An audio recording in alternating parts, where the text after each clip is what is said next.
We're on my friend's sailboat that he lives on in New York City. Look at this. Having a boat in the city sounds like it's absurd, but that pushed me over the edge. What do you think your monthly expenses were? Close to zero, if not zero. Yo, we're in Jersey right now. We're meeting Sam. He lives on a boat. How you doing?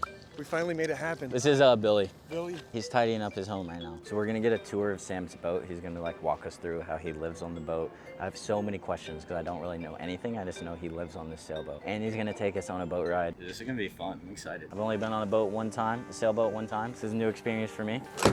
There we go. I was in the Boy Scouts, you know, so we did some kayaking, some canoeing. Yeah. This is wild right now. You guys can swim, right? You're not gonna fall in. Yeah, we can swim. The boat's gonna lean a bit if you guys aren't experienced with sailing, and just be careful with your camera. This man is so calm right now. Like I don't feel as calm as he looks. If it was just me and you out here, Billy, we'd be like sunken right now, for sure. Yeah, hold it right there, man. Right here? Just pick something on the horizon and. Dude, good job, man. You made that really easy. Where's Sam? You used to live on this boat at some point in your life. I did. So on and off, like if I go out of town, I'll sleep here, and I sleep in the main, very messy berth right now. Yeah, it's like camp, it's like glamping. So with this thing, it goes in more, but so that you can fit here with a couple people. Gotcha. But we have an air mattress that we blow up. It's not set up for sleeping right now, but this is where you had the air mattress, which is like, for scale, this is pretty big. Like the small apartment that we did, that was 95 square foot. This is like twice as big. This is like 2 parking spaces large.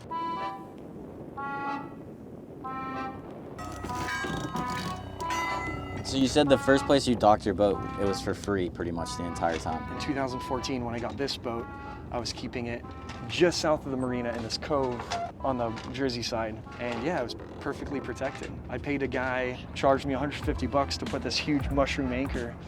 And that's what held my boat there for most of the last 9 years. That's insane. Yeah. What do you think your monthly expenses were when you were just like chilling there 9 years seasonally? Close to zero, if not zero. Yeah. Dude, my stomach just started hurting. Does that mean I'm getting seasick? Oh, there's literally a toilet back here. We're inside. There's a toilet right here.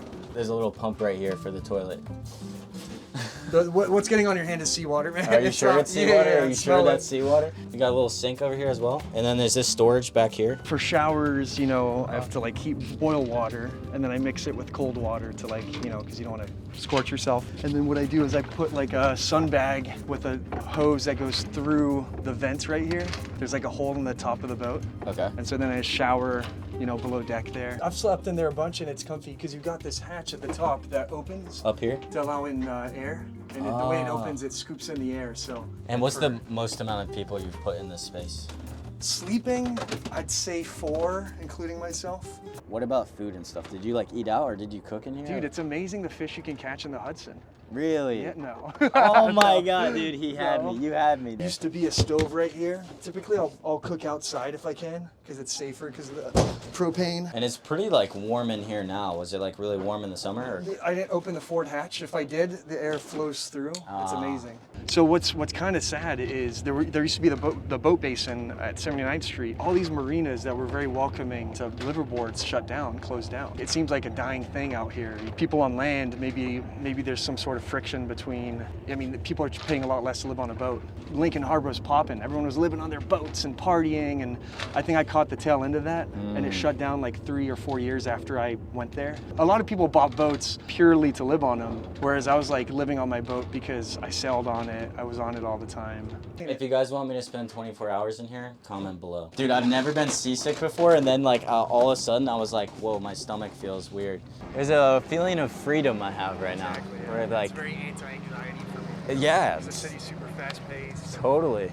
I mean, I did 4 months straight. Like I did pretty much a whole summer. Okay. And it was unreal because I would row out to my boat, and I had this like, the night as you know here is never nighttime. Like it's beautifully illuminated by the city lights. Totally. So whenever I went to bed, I was laying right here and I could see the city. Like, yeah, it was the most amazing thing ever. That's and sick. Now I pay, you know, stupid amounts of money for rent, but also it's nice to have a reliable shower and to have a girlfriend. I guess this is like an interesting question, which I think a lot of people would be curious about. What like prompted you to live on a sailboat in New York? I always wanted a boat. And I think people always look for a reason, like they think of the finances and stuff. Like my parents live overseas, and I hadn't seen my dad in a while. So he came to visit me. I was living in Harlem, and he became my roommate overnight. And like, I didn't want to kick my dad out, so I was like, hey Dad, when are you leaving?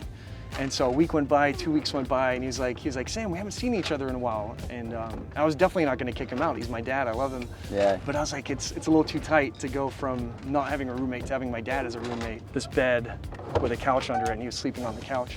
So then I just found a boat, and in a matter of 3 days, I bought the boat off a lawyer, and myself, like anyone, I overanalyze everything, and having a boat in the city sounds like it's absurd. But that pushed me over the edge. So grateful to have my dad with me. It did push me to get my first boat. And the amount of joy I get from this thing is crazy. Yeah. Maybe I'm weird, maybe I'm unusual, but rarely do people come sailing on this thing and not have a great time. Dude, we've had an amazing time. It's been like, honestly, probably one of the best days of summer. We just threw anchor right in front of the Statue of Liberty, which is freaking insane. We got One World Trade Center right behind it. I think we're gonna swim. We're gonna do some swimming.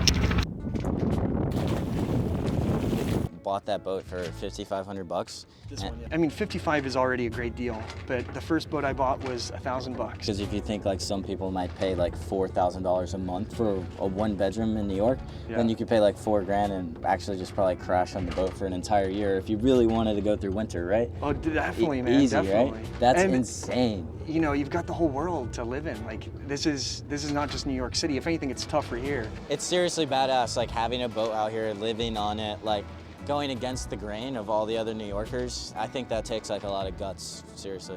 I think it's sick.